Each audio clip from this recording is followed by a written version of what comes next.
Noises. Rattling noise.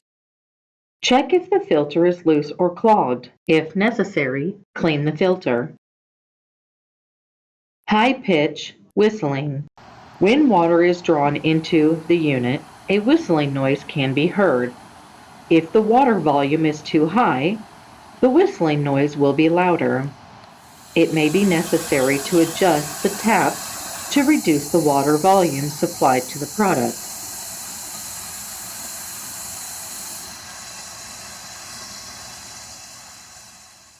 Growling, air-sucking noise.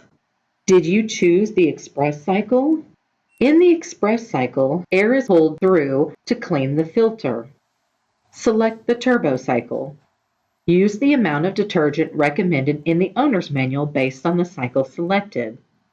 Use only automatic dishwasher detergent. Beep sound on opening the door. High temp alarm. When you open the door immediately following a steam, heated wash, rinse, or dry cycle, a buzzing sound will alert you if there are high temperatures inside the washer.